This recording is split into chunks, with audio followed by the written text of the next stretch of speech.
The broadcast is now starting. All attendees are in listen-only mode. Well, hi everybody. Welcome to the webinar on conversation number 5, which is innovation and continuous improvement. I hope you've enjoyed the process so far. We're actually at the end. This is the 5th and final conversation in the 5 Conversations Framework series. So I'm going to, as usual, run through the process with you, give you some tips and hints on how to improve your conversation, and of course run through the questions that are pertinent to this conversation. So at this stage, of course, you should either have been on the receiving end of 4 conversations, or you have been one facilitating those conversations. So I'd encourage you to finish conversation 4, which is the learning and development conversation, as soon as possible, because once you've completed that, you're up to speed. All right, so let's get underway and let's have a look at what we're actually covering during this webinar. Okay, so 3 parts to the short, sharp webinar, which goes for 30 minutes. I will reiterate what the 5 Conversations Framework looks like, and that's really to give this some context so that you understand how this 5th conversation comes into play. I'm also going to talk about the innovation and continuous improvement conversation, which obviously is the essence of this particular broadcast. In particular, I'll look at the questions that you are to ask or will be asked, and how you might prepare for that conversation. And I'll finish up talking about some tips and hints which might assist you to have a more effective conversation, although at this stage, I'm sure you're in a process and you've worked out some of the best ways forward. So I'd be always interested in your feedback. In fact, at any stage during the broadcast, if you've got any questions at all, then type them in the question box over on the right-hand side. I'll keep an eye on it and I'll stop the presentation and review the question, bearing in mind that no one else can see your question except me.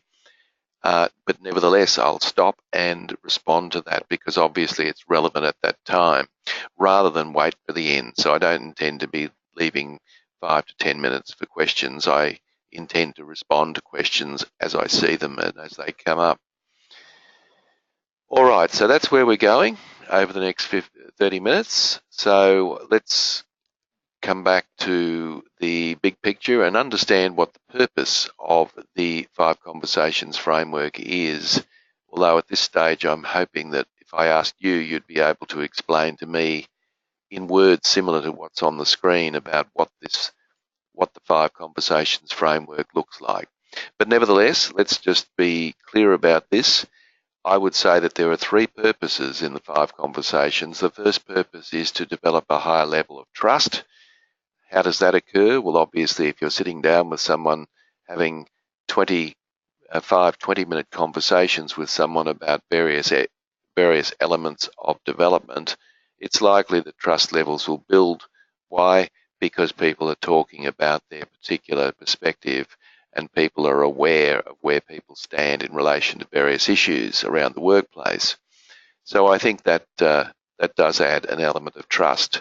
I'd be interested to hear your feedback on that, but I'd be surprised if your trust levels aren't higher now than they were at the beginning with the person that you're having the conversations with, persons you're having the conversations with.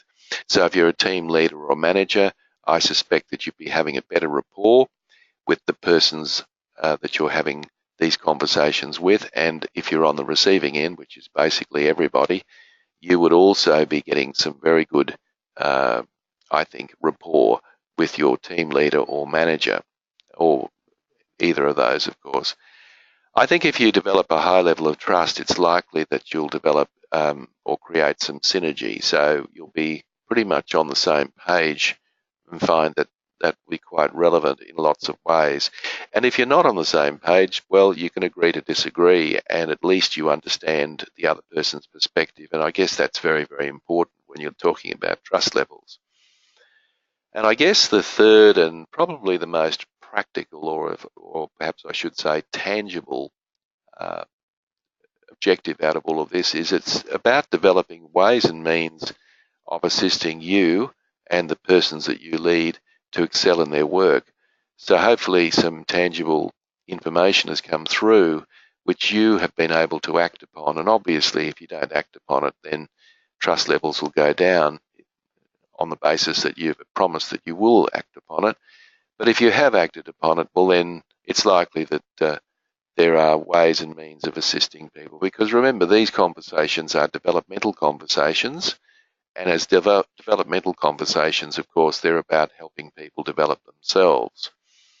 All right, so that's the reason or the rationale for this, and that's why I'm suggesting that we do this. And as I've said in other webinars, I think the truth is that we are not having enough conversations or quality conversations in the workplace. And if we are, normally they're done via email or social media. And what happens, of course, is that's an asynchronous process. In other words, we don't get an immediate answer. Once we ask the question, people respond in due time. And of course, that can stifle a genuine dialogue between two people. So I'm suggesting that we probably need to spend a little bit more time face-to-face or electronically, but talking to people and understanding their perspective more so as we're moving into our advanced technological world. So that's the rationale for the 5 conversations. Now, specifically, let's talk about the innovation and continuous improvement conversation. Now, the innovation and continuous improvement conversation, let me make a distinction between this conversation and the previous conversation that you've had, which is the learning and development conversation. Now, the learning and development conversations is about helping the person develop themselves. So you might recall that this is about drawing out of the previous 2 conversations, which is strengths and talents and opportunities for growth, drawing out some of the key elements which could be part of a learning and development program to assist that person to be more effective in the work that they do, perhaps now or in the future. Whereas this conversation, it's a developmental conversation, but it's a developmental conversation about how you might be able to assist in putting together ideas and thoughts and so forth about how it might actually benefit the workplace. So ways and means of improving the workplace. So that's the distinction. This one's about improving the workplace, whereas the learning and development conversation is about improving yourself. So that's the distinction. And I suspect that when you have this conversation, you will find, if you're facilitating this conversation, it's probably likely that not every idea or thought or concept has been well thought out or even applicable. And that's human nature. But the law of average would suggest that doing this right across the organisation would mean that we'll come up with a few really good ideas, and if we act upon those really good ideas, then what happens, of course, is that we get an environment that's quite innovative and continuously improving. The word innovation is a bit misleading in the sense that it conjures up views of Google or Apple or something like that. Innovation can be a very simple concept about how we might do things differently, faster, easier, smarter, with less time, with lower costs, and so forth. So it's not necessarily about reinventing some great scheme. It is really about actually thinking carefully about how you might do things better, faster, and easier in your workplace. And the places to start are the things, the big ticket items, the things that take up your time. So really there are 2 objectives in this conversation that are critically important. I mean, one of them is to discuss ways and means of improving the efficiencies and effectiveness of the workplace generally. Now, the difference between efficiencies and effectiveness, efficiencies is really about how we make things move faster or create a greater productivity for a least amount of time. And effectiveness is about concentrating on the right things at the right time in the right way. So both of those things are open for discussion in this conversation. And we're expecting that you will come to your conversation having thought carefully about this. So we don't want a situation where you're sitting in an innovation and continuous improvement conversation and haven't really considered the questions that I'm going to share with you very shortly, because obviously that's not going to be a very productive conversation. So we want you to come to the conversation having thought about these questions that I'm going to share with you shortly. And of course, another objective, which is a broader objective, is to facilitate what we call a learning organisation. Now, Peter Senge was the person who coined the phrase learning organisation over a quarter of a century ago. And what he really was on about was finding ways and means of assisting the organisation to grow and develop from learning from each other in the organisation. And that required innovation and continuous improvement conversations to occur. And as we know, in our busy world, we have thoughts and ideas about how things will work, but what often happens is they go by the wayside. So unless we consciously have a conversation about this, it's highly unlikely that those thoughts will be captured and discussed, analysed and thought about. So this is about facilitating a learning organisation. And if you consider this, that if everyone in your organisation is having this conversation, then it's a good start towards developing a learning organisation. So that's the objectives around the innovation and continuous improvement conversation. So if you've got any questions, I'm more than happy to answer those. But while you're thinking about that, let's move on. Now, here's the 5 conversations framework again. So I just wanted to give the big picture overview and understand where we've come with this process. So at this stage, of course, we've had a climate review conversation, which is looking at job satisfaction, morale and communication. Many of you mentioned that took longer than 20 minutes, and normally that's okay because there's a fair bit of territory to cover there, and that's okay. But really it was around people's job satisfaction and communication generally. In conversation 2, we looked at strengths and talents, and this was about effectively deploying people's strengths and talents in the organisation, either now or in the future.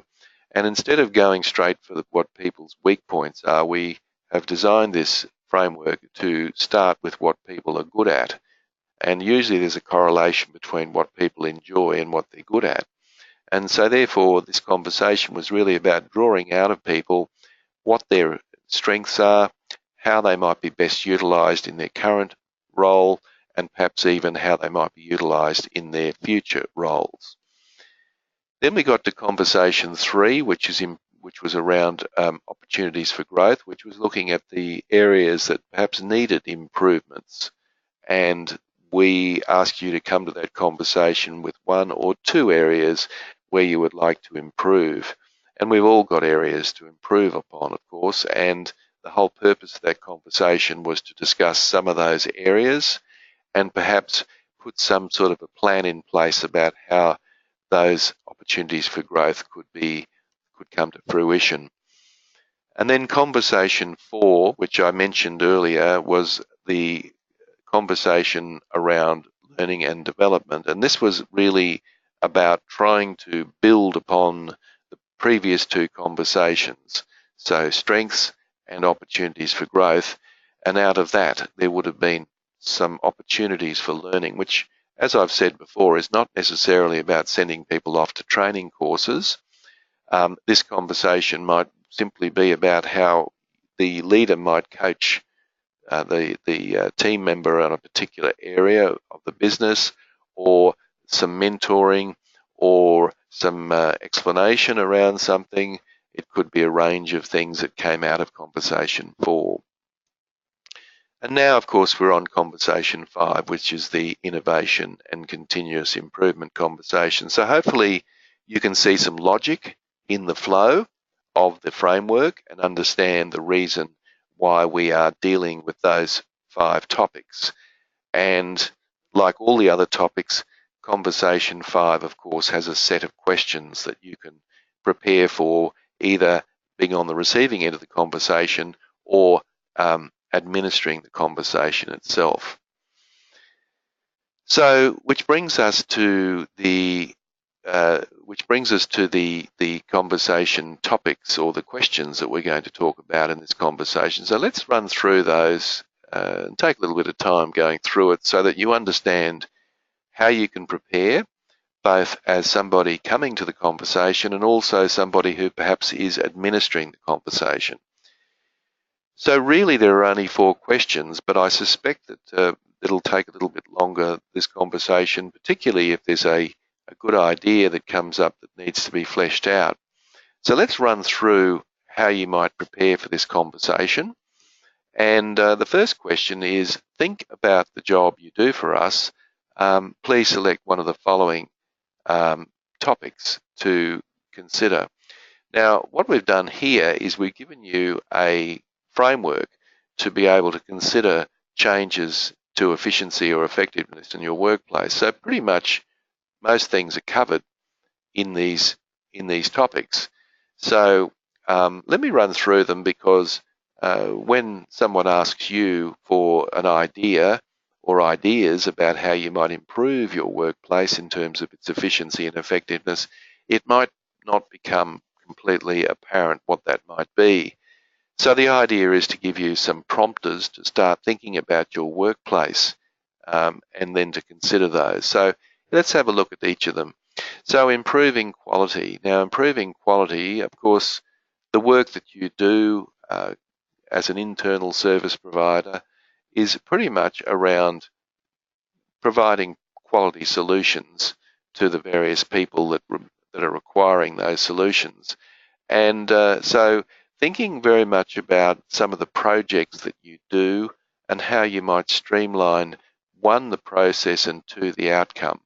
So improving quality could there be improvements around how we coordinate the various projects we've got? And I know many of you in this webinar have a whole series of projects you're working on, and it's a real juggling act for you to keep all those balls in the air.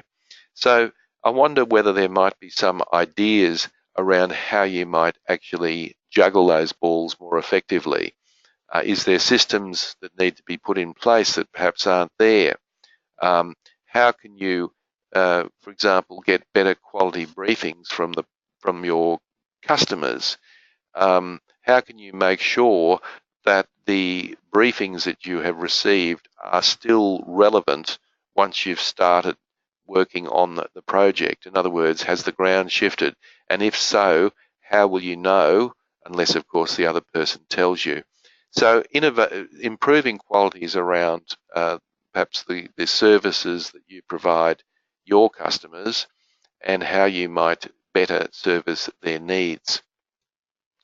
So the second dot point there is around time management. So we're all in the business of managing our time, and we've only got a certain number of hours in the day.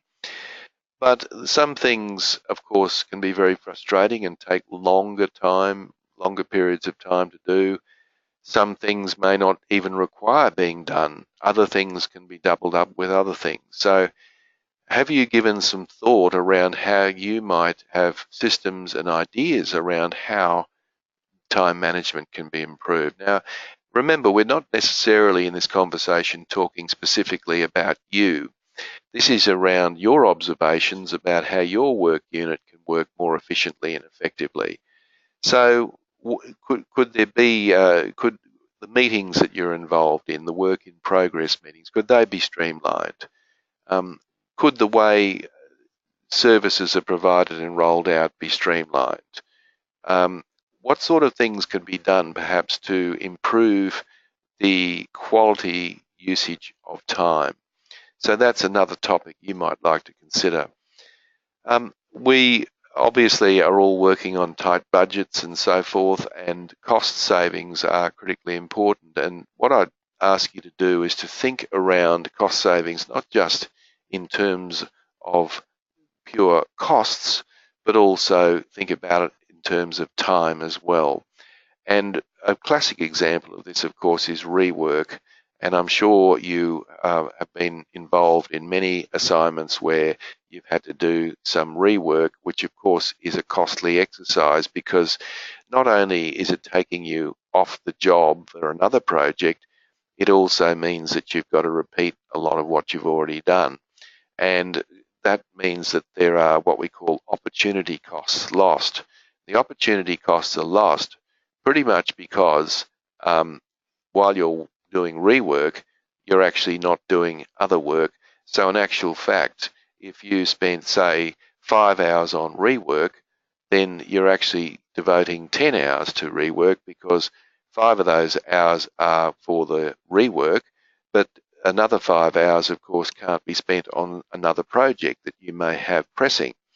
So you might want to think about it from that perspective. And I think in your industry, the whole notion of communication and costs and rework all go together. So you might want to think about that. How might you increase your, not yours personally, but productivity? So how can your unit produce more productivity? And I'm not necessarily talking here about spending extra hours. I'm pretty much talking about, doing more with the hours that you've got. So what might you be able to do to improve that? Could it be an education process that your customers or clients are actually more aware of how they might do things, so that they don't call upon you for things that they really probably could end up doing themselves? Increasing job safety may not be totally relevant in your work area, but nevertheless I put it there because safety is a big issue, of course. And is there any issues that you can think of in your workplace that might require more of a look at safety issues? So that would be another area that you might consider. Meeting deadlines. How might you manage as a unit meeting deadlines more effectively? So if you've promised a customer that you'll have something done by close of business today and you can't do that, is it because you have underestimated the time it takes, or could it be that other things have got in the way? But nevertheless, you're in the business of managing deadlines and meeting them, and how could they be better managed and met? So this might be about client expectations right through to how you might get things done in a timely fashion. Improving cooperation, and many of you have talked to me about this when we've done coaching and just informally, that perhaps it might be worth considering how you might improve the communication flow between your organisation and other organisations that you assist in terms of providing the services you do. You might recall in conversation one, we had a discussion around communication externally, and we asked you to rate this on a scale of 1 to 10. So you might like to go back and think about that and think, well, okay, I didn't perhaps rate that a 10, but what could I do, or what could we do as a business unit to improve our cooperation and so forth? And another area, of course, that improving cooperation could be internally as well. So how could we also improve our systems and processes? So are there systems that are outdated? Are there processes that need to be upgraded? Are there ways and means of doing things differently, faster, easier, perhaps with less effort? Whatever it might be, it might well be worth considering the systems and processes that you use in order to provide the services to the customer. So hopefully what that's done is given you some prompters to think about an area that you believe is quite relevant. Now, bear in mind that you might also want to think in your mind that when you are putting forward your suggestion, you need to think about a couple of criteria that might be helpful. Now, one of those might be ease of implementation. Obviously, the more difficult it is to implement, the less likely it is to be implemented. You might like to think about the forces for the change. So obviously, if it's going to gain traction, people think it's a great idea, more likely, then it's more likely to get up. And I guess thirdly, you want to think about how it it improves the overall efficiency and effectiveness of the organisation. So think about it from that perspective. Now, once you have come up with a topic, the next question in the conversation is consider your chosen topic and what can we achieve together to improve your idea. So really all you're trying to do there is to get that person to elaborate a little on their idea, how they might implement it, what might be some of the barriers, and so forth. So the next question around that is consider, how might we go about doing this, and finally, what support do we need to implement this suggestion? So, you can very much ad lib around those last three questions because it's really about elaborating on the idea and considering it in it. And now, if you're a team leader or manager, you don't have to sit there and say yes or no. It's not about necessarily evaluating. You might give yourself time and space to think that through, and that's fine. Of course, there's some things that might be simple, can be done straight away. You go ahead and do that by all means. All right, so there's the questions. If you've got any questions about the questions, then you know what to do. Just type them into the question box. And I just want to finish up on some fundamentals around the conversation process. And by this stage, having completed 4 conversation, I'm working on that assumption, you're probably well and truly versed in how these things go. So I'll just run through them very briefly.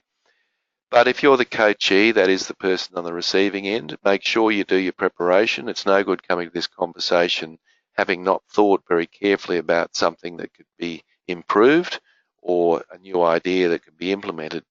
Take the initiative and book the conversation because it takes 2 to tango here, and sometimes when you take the initiative, you're getting a time and a space that might be more suited to you, and that might be a good thing from your point of view. Be constructive and open-minded, both about what your manager's saying and perhaps some of the things that you're saying as well. Agree to disagree is no problem at all because that's quite reasonable. We're not always going to agree on everything. And just remember, this is not a performance review. It's a conversation between 2 people and specifically about ways and means of improving the efficiency and effectiveness of the organisation. Now, if you're leading this conversation, then, consider the questions, which is pretty straightforward. For this conversation, at least, you've got some criteria and you're really allowing the person to elaborate on their ideas. Book a time and a place, of course. Consider meeting outside the office. I think that's quite relevant, and some people are doing that and they're finding that very useful. You don't have to meet in the office. And if you've been meeting in the office for the first 4, why don't you go outside and just see what that's like? Go to a coffee shop or something. Refer to the questions. Don't read them off. The whole idea is you can have them with you, but don't read them off. Be patient. Allow the other person to elaborate on their response, particularly in this conversation. You want people to give a good account of what it is that they're suggesting, and be respectfully curious, which means asking questions like why, what, when, who, how, and which. These questions draw out of the other person ideas. By all means, play devil's advocate on the person's idea because you want to test it out and test the thinking around that. So, folks, that's pretty much it. This is the 5th and final webinar. I wish you well in this conversation. It's quite exciting to think that right across the board, we're going to have conversations around ways and means of improving the efficiency and effectiveness of the organisation, and I think that's wonderful. So I wish you all the best. You can contact me via email or, of course, talk to Tony internally about your concerns, but I encourage you to get stuck into this conversation as soon as possible. So thanks, folks. That's it for me, and I've enjoyed working with you throughout this series, and I wish you all the very, very best. Thank you very much, and goodbye.